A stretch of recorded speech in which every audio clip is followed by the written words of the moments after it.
وإذا مكثوا في البلاء قلت أيامهم سواء اللهم صل على محمد وآل محمد.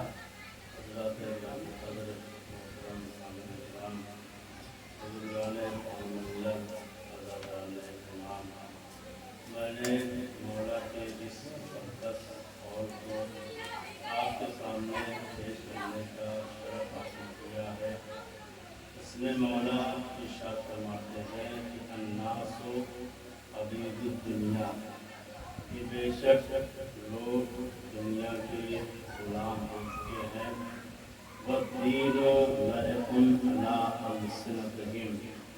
اور دین ان کی زبان پر صرف چاٹ کے مانند باقی رہ گیا ہے۔ ما حرت معایشہم، جب تک دین ان کے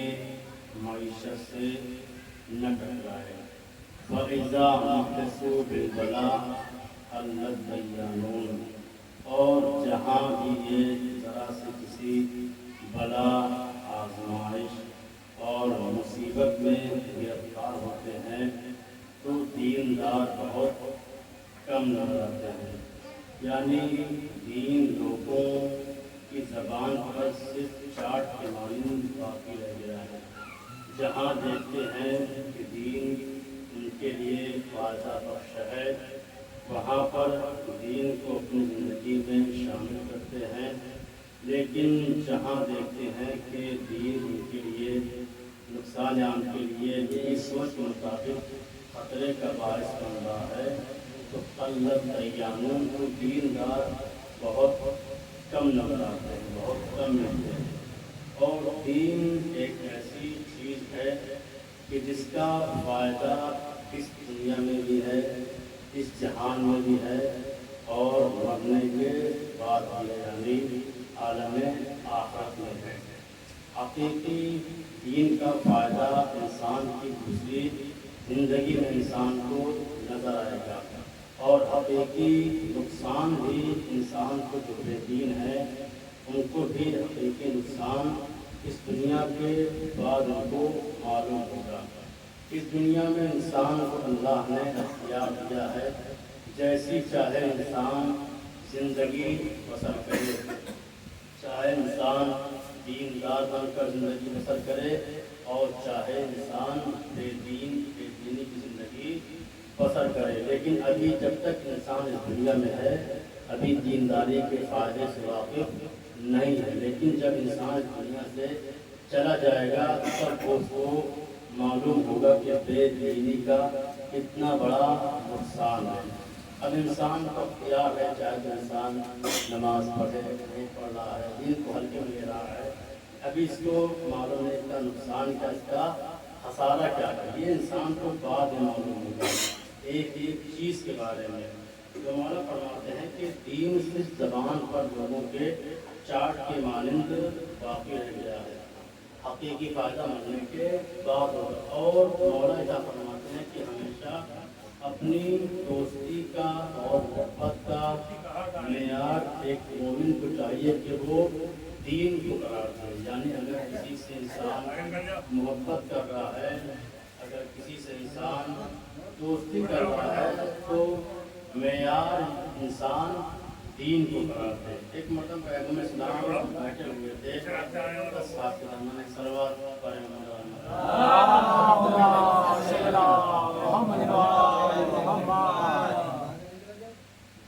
رسول اسلام بیٹھے ہوئے تھے آپ کے ساتھ، رسول نے ایک سوال کیا کہ دین کی سب سے مضبوط رسی کیا ہے؟ اپنے اصحاب سے رسول نے سوال کیا کہ دین کی سب سے مضبوط رسی کیا ہے، ایمان کی مضبوط رسی کیا ہے؟ تو جو لوگ بیٹھے ہوئے تھے ان میں سے بعض لوگوں نے کہا کہ نماز دین کی مضبوط رکھی ہے، رسی ہے، کیونکہ آپ نے فرمایا کہ الصلاۃ عمود الدین، نماز دین کا ستون ہے۔ اگر نماز قبول ہوگی تو باقی سارے اعمال قبول ہوں گے، لیکن اگر انسان کی نماز کو رد کر دیا گیا تو باقی اعمال قبول ہو اس معلوم نہیں ہے۔ تو بعد نے کہا کہ اللہ کے رسول دین کی سب سے مضبوط رسی نماز ہے۔ اس کے بعد کچھ لوگوں نے کہا کہ اے اللہ کے رسول، دین کی سب سے مضبوط رسی روزہ ہے، کیونکہ اللہ کہتا ہے کہ تمہارے اوپر روزے کو لکھ دیا گیا ہے لعلکم تتقون، شاید تم متقی بن سکو، شاید تم پرہیزگار بن سکو۔ لہٰذا دین کی مضبوط رسی روزہ ہے۔ کہا کوئی اور جواب؟ تو کچھ لوگوں نے کہا کہ اے اللہ کے رسول، دین کی اور ایمان کی مضبوط رسی حج اور عمرہ ہے۔ اس کے بعد رسول خاموش رہے۔ پھر لوگوں نے کہا کہ اے اللہ کے رسول، دین کی مضبوط رسی جہاد ہے، یعنی اللہ کے راہ میں جہاد کرنا، جنگ کرنا، یہ دین اور ایمان کی مضبوط رسی ہے۔ تو رسول نے کہا کہ تم لوگوں نے جو چیزیں بیان کی ہوں، چاہے وہ نماز کا تذکرہ ہو، چاہے وہ روزے کا تذکرہ ہو، چاہے وہ حج اور عمرے کا تذکرہ ہو، چاہے وہ جہاد کا تذکرہ ہو، جو چیزیں تم نے بیان کی ہیں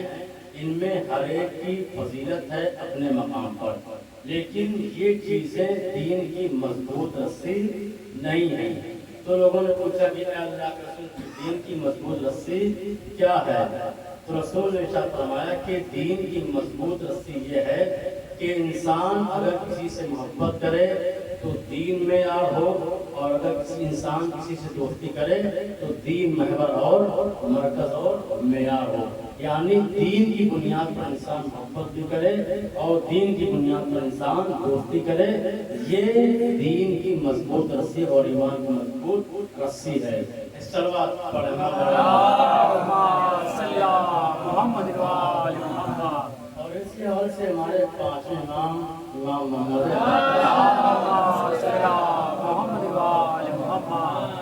مولا کیا فرماتے ہیں کہ ان اردتا ان ینظرا فیک خیرا،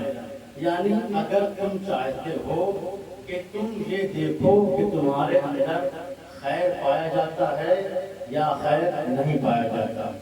انسان اپنے اندر دیکھنا چاہے کہ کیا میں ایک اچھا انسان ہوں یا اچھا انسان نہیں ہوں۔ تو انہوں نے کہا کہ اس کے لیے تم اپنے قلب پر نگاہ کرو،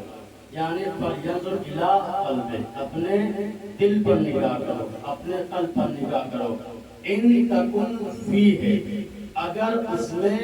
ان لوگوں کی محبت پائی جاتی ہو کہ جو اہل اطاعت ہیں، یعنی جو اللہ کے اطاعت گزار بندے ہیں، اور ان لوگوں کی نفرت پائی جاتی ہے جو معصیت کار ہیں، جو اللہ کے نافرمان ہیں، اگر تمہارے اندر اہل اطاعت کی محبت پائی جائے تو تم اللہ کے نیک بندے ہو، تب تم اللہ کے اچھے بندے ہو۔ لیکن اگر تمہارے دل میں ان لوگوں سے نفرت پائی جائے اور اہل معصیت سے تمہیں محبت ہو، یعنی جو اچھے بندے ہیں ان کی تمہارے دل میں نفرت ہو، اور جو گنہگار ہیں، جو نافرمان ہیں، ان سے تم محبت کر رہے ہو، تو اس کا مطلب یہ کہ تم اچھے انسان نہیں ہو۔ اور اگر انسان کی دوستی کا معیار دین نہیں ہے تو اس انسان کا کوئی دین نہیں ہے، یعنی خود وہ انسان بے دین ہے کہ جس کی دوستی اور محبت کا معیار دین نہ ہو۔ اس صلوات پڑھیں۔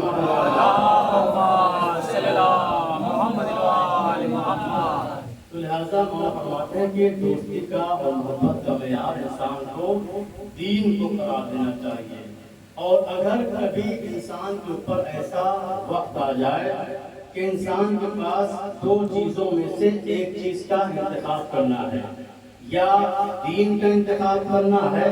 یا اپنی جان کا انتخاب کرنا ہے، تو یہاں پر مولا کیا فرماتے ہیں کہ یہاں پر اپنے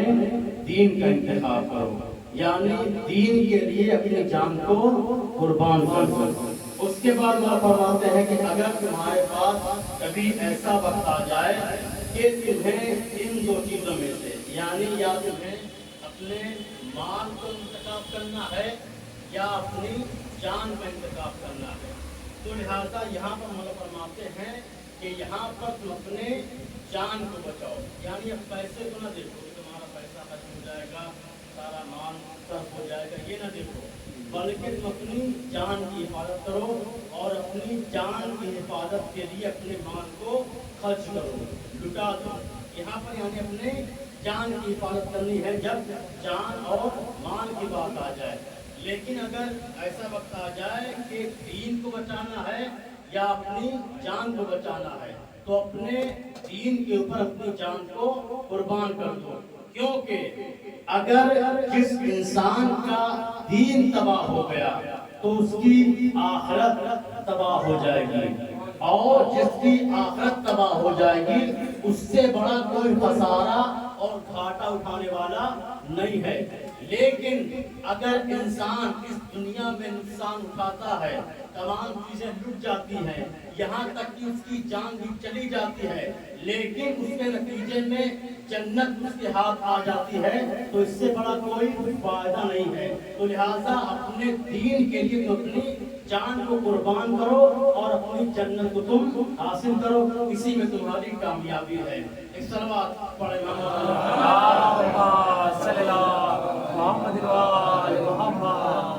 تو انسان اپنے دین کی حفاظت کرے، اپنے عقیدے کو مضبوط کرے، اپنے ایمان کو انسان بچائے، اور ہمارے آئمہ کا بھی طریقہ کار یہی رہا۔ پیغمبر صلی اللہ علیہ وسلم خطبہ دے رہے ہیں، رمضان کا مہینہ ہے، تو رسول خطبہ دیتے دیتے ایک مرتبہ مولائے کائنات کی جانب متوجہ ہوئے اور کہتے ہیں اے علی، میں دیکھ رہا ہوں کہ تمہارا اسی مہینے میں تمہاری داڑھی کو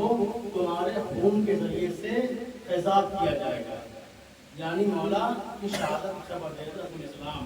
تو اس وقت مولا نے یہی پوچھا تھا، کوئی سوال نہیں کیا مولا کائنات نے، کہا کہ اے اللہ کے رسول، کیا جس وقت میری داڑھی کو میرے خون سے تیزاب کیا جائے گا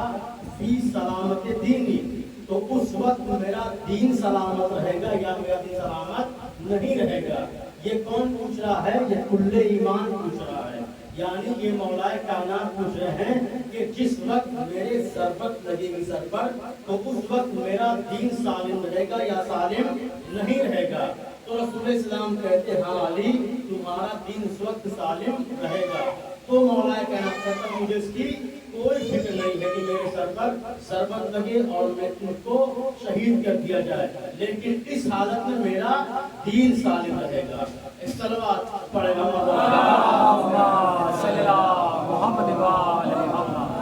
یعنی اس کے ذریعے سے مولا ہم سب کو پیغام دے رہے ہیں کہ اپنے دین کی ہمیشہ فکر کرو، کیونکہ ایک ہمارا کھلا ہوا قسم خوردہ دشمن ہے شیطان، جو ہمیشہ ہمیں گمراہ کرنے کی کوشش کرتا ہے، اور خاص طور سے اس وقت جب انسان اس دنیا سے رخصت ہونے والا ہوتا ہے تو شیطان کی پوری کوشش یہ ہوتی ہے کہ انسان کو راہ راست سے ہٹا دے، انسان کو گمراہ کر دے، تو پوری کوشش یہ اس وقت شیطان کرتا ہے۔ لیکن انسان نے جیسی زندگی بسر کی ہوگی اس وقت بھی اس کی وہی حالت ہوگی۔ اگر انسان نے اپنی زندگی دینداری کی صورت میں بسر کی ہوگی تو اس وقت شیطان کے بہکاوے میں نہیں آئے گا، لیکن اگر انسان نے اپنی زندگی کو بغیر دین کے اس نے گزاری ہوگی، یعنی دینداری کو اس نے لحاظ نہیں کیا ہوگا، تو اس وقت انسان اس پر غلبہ پا سکتا ہے۔ لہٰذا اگر انسان اس دنیا سے کامیاب ہو کر جانا چاہتا ہے تو ہمیں اپنے دین کو اپنی زندگی میں شامل کرنا ہوگا، تبھی ہم آخرت میں بھی کامیاب ہوں گے اور دنیا میں بھی نجات اور سعادت کی منزلوں کو طے کریں گے۔ اس صلوات پڑھیں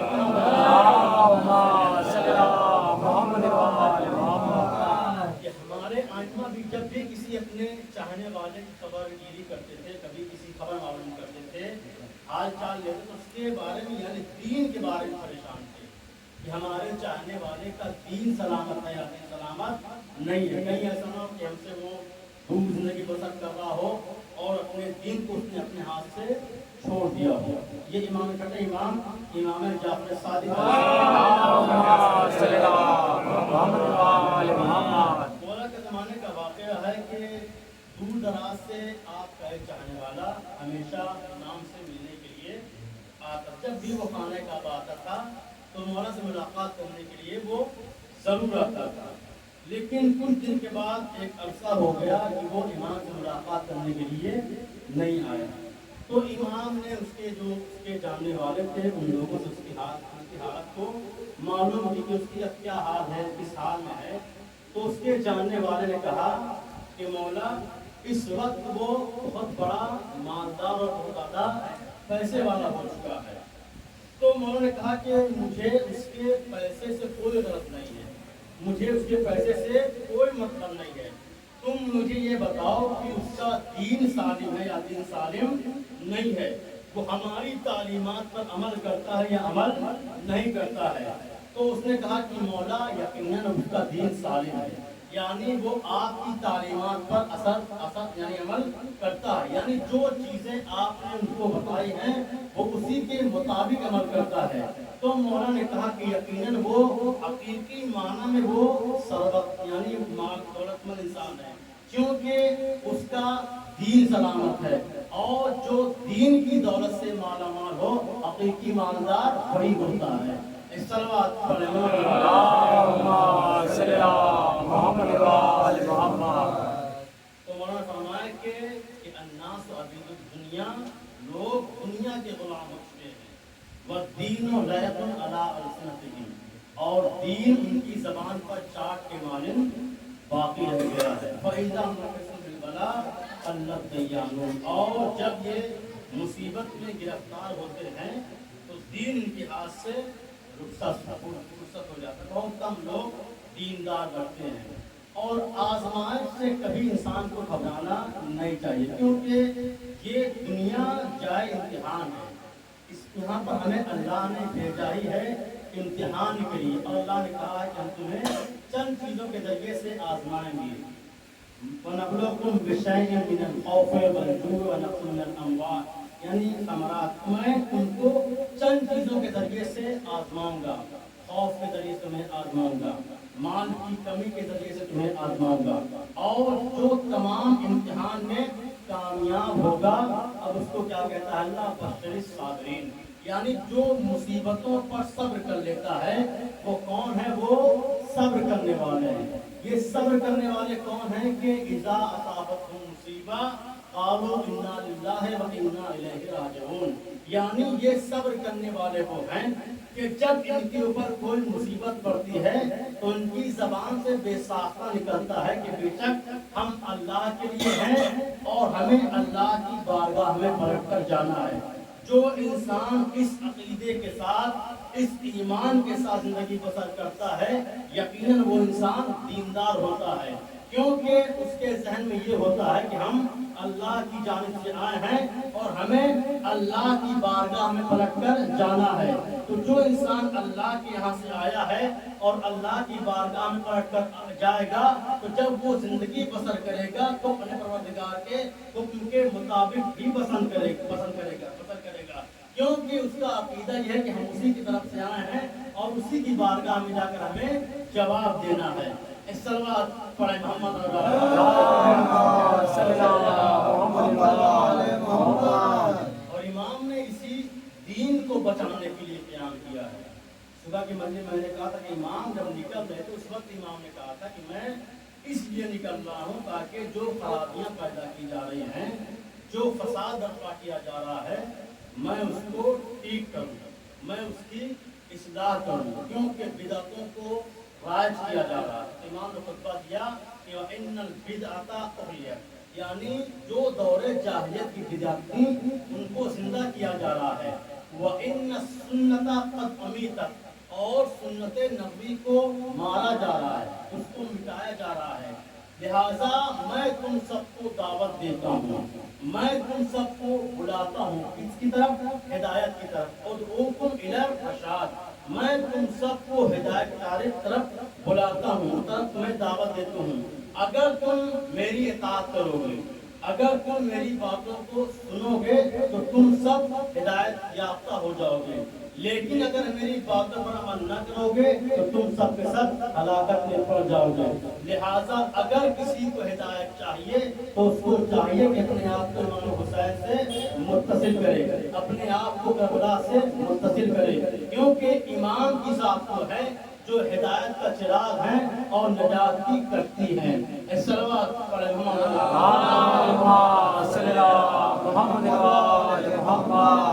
تو امام نے کہا کہ سنتوں کو مارا جا رہا ہے اور بدعتوں کو زندہ کیا جا رہا ہے۔ وہ بدعتیں جو دورے جاہلیت میں تھی ان کو دوبارہ سے اب پلٹایا جا رہا ہے، لہٰذا اب ہماری ذمہ داری ہے کہ ہم اس کے خلاف آواز بلند کریں، ہم اس کے خلاف قیام کریں۔ اور اگر کوئی ایسا شخص ہے کہ جس کے اندر اتنی ہمت پائی جاتی ہے، اتنی طاقت پائی جاتی ہے کہ وہ باطل سے مقابلہ کر سکتا ہے، اس کے باوجود بھی اگر وہ انسان باطل کے خلاف نہیں اٹھتا ہے، ظالم کے خلاف نہیں اٹھتا ہے، تو خدا بند عالم کو یہ حق بنتا ہے کہ اس انسان کو بھی اس ظالم کے ساتھ جہنم میں داخل کرے کہ جس کے اندر اتنی طاقت پائی جاتی ہے۔ تو امام نے کہا کہ میں اپنی آنکھوں سے دیکھ رہا ہوں کہ حلال کو حرام کیا جا رہا ہے، حرام کو حلال کیا جا رہا ہے، لہٰذا میں حسین ابن علی اس کا مقابلہ کرنے کے لیے اٹھ رہا ہوں، اور جس کے اندر طاقت ہے وہ میرے ساتھ ہے اور اس ظالم کا مقابلہ کرے۔ اس صلوات پڑھیں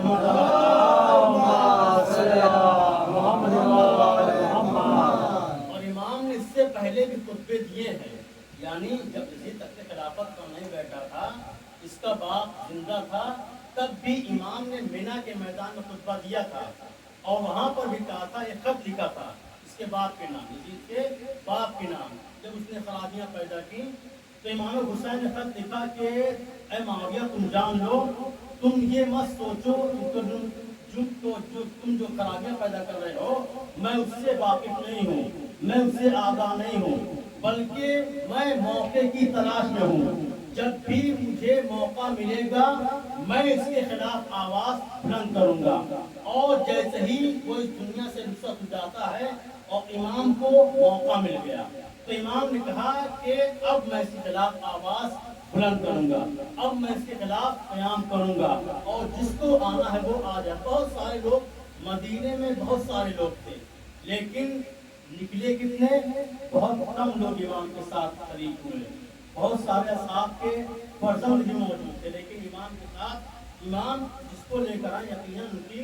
مثال نہیں ملتی، یقیناً دنیا میں بے نظیر تھے۔ ایسے جیالوں کو امام کربلا کے میدان میں لے کر آئے۔ یہ سب کے سب وہ تھے کہ جن کے ضمیر بیدار تھے، جن کی روح مردہ نہیں تھی بلکہ ان کے ضمیر بیدار تھے، یہ جاگتے ہوئے لوگ تھے۔ لیکن یہاں کے اسی مدینے سے رسول کا نواسہ نکل رہا ہے اور جو سارے اہل مدینہ ہیں وہ سب آرام کی چین زندگی بسر کر رہے ہیں۔ ان کا چین زندگی بسر کرنا اس بات کی علامت ہے کہ ان سب کا ضمیر مردہ ہو چکا تھا، یعنی ان سب کا ضمیر بیدار نہیں تھا، اور جن کا ضمیر بیدار تھا وہ امام حسین کے ساتھ شریک ہوئے اور آ کر انہوں نے دین اسلام کا دفاع کیا ہے۔ اس طرح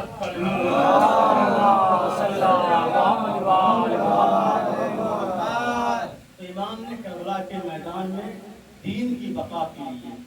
دین کی حفاظت کے لیے قربانی پیش کی، اور ایک سے ایک اپنے جگر کے ٹکڑوں کو امام نے قربان کیا تاکہ دین بچ جائے۔ ہمارے اکبر کا سینہ چھلنی ہوتا ہے تو ہو جائے لیکن دین بچ جائے، قاسم کا لاشا پامال ہوتا ہے تو ہو جائے لیکن دین بچ جائے۔ عزیزو آج 7 محرم ہے اور آج جناب قاسم کے مسائل پڑھے جاتے ہیں۔ یہ جناب قاسم وہ ہیں کہ جس سے امام نے پوچھا، جب جناب قاسم تجارت کے لیے آئے ہیں، امام حسین نے کہا کہ کئی پل موت اندر،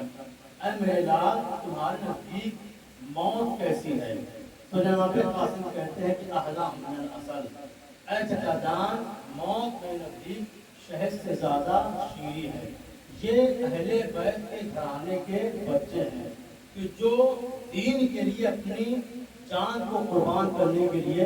آمادہ اور تیار ہوتے ہیں، اور یہ ہم کو پیغام دیتے ہیں کہ حق کی راہ میں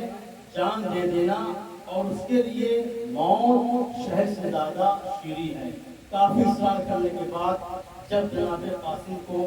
میدان میں جانے کی اجازت ملی تو امام حسین جناب قاسم کو گھوڑے پر آمادہ کیا، تیار کیا، اور اس کے بعد جب جناب قاسم رخصت ہونے لگے تو ایک مرتبہ امام حسین نے قاسم کے گریبان کو چاک کر دیا اور جناب قاسم کی آستینوں کو الٹ دیا تاکہ دشمن یہ سمجھ جائے کہ یہ قاسم وہ ہے کہ جس کا باپ دنیا سے جا چکا ہے، یعنی یہ قاسم یتیم ہے، شاید دشمن کو اس پر رحم آ جائے۔ لیکن اسی تو جب جناب قاسم میدان کارزار میں آتے ہیں، وہ شیرانہ جنگ کی ہے، جناب قاسم نے قزق شامی کو بھی قتل کیا اور اس کے تینوں بیٹوں کو بھی جناب قاسم نے قتل کیا، یہاں تک کہ فوج اشقیہ میں بھگدڑ مچ جاتی ہے، کسی کی قابو میں جناب قاسم نہیں آ رہے تھے تو ایک مرتبہ ہمارے ساتھ کہتا ہے کہ یہ بنی ہاشم کا بہادر ہے، یہ بنی ہاشم کے شیر ہیں، ان سے ایسے جنگ نہ کرو بلکہ تمام لوگ ایک ساتھ ان کے اوپر حملہ کرو۔ ہاں آزادار و منصوبہ بندی کے ساتھ جناب قاسم کے اوپر حملہ کیا گیا۔ 3 دن کا بھوکا پیاسا قاسم کہاں تک جنگ کرتا، آواز دی السلام علیکم یا اماں، اے چچا جان میرا آخری سلام قبول کیجئے۔ عزادار و جنگ امام حسین کے کانوں سے آواز ٹکرائی ہے، ایک طرف سے امام حسین آگے بڑھے، دوسری طرف سے جناب عباس آگے بڑھے۔ جب فوج اشقیہ نے 2 بنی ہاشم کے شیروں کو آتا ہوا دیکھا، میمنے کی فوج میسرے کی جانب بھاگی، میسرے کی میمنے کی جانب بھاگی، بیچ میں جناب قاسم گھوڑے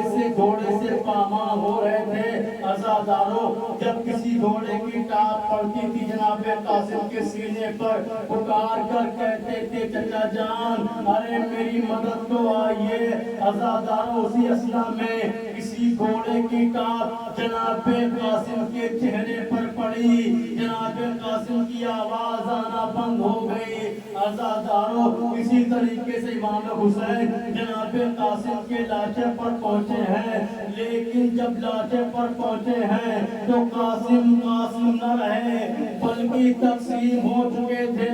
امام حسین کربلا کی تپتی ہوئی زمین پر سر جھکا کر بیٹھ گئے۔ اے پروردگار، کسی چچا کو ایسا وقت نہ دکھانا جیسا وقت حسین کو دیکھنا پڑا۔ آزاداروں، اس کے بعد امام حسین جناب قاسم کے پامال شدہ لاشے کو لیتے ہیں اور خیمے کی جانب بڑھتے ہیں۔ خیمے میں لا کر جناب قاسم کے لاشے کو رکھتے ہیں، خیمے میں کوہرام برپا ہوتا